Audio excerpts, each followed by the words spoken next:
God's timing is better.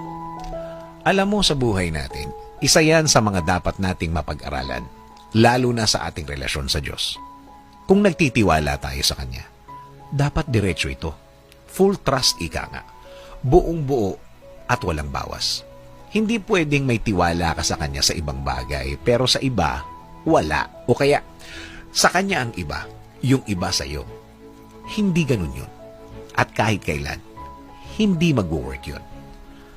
Sa pagbigay mo sa Kanya ng problema mo, ibigay mo na ang lahat ng tiwala mo. Wala nang testing-testing dito. Dahil hindi mo naman alam talaga kung paano gagawin ng Diyos yun. Believe me, hindi mo maiintindihan. That is God's way. It's not your way. Plano niya, hindi plano mo.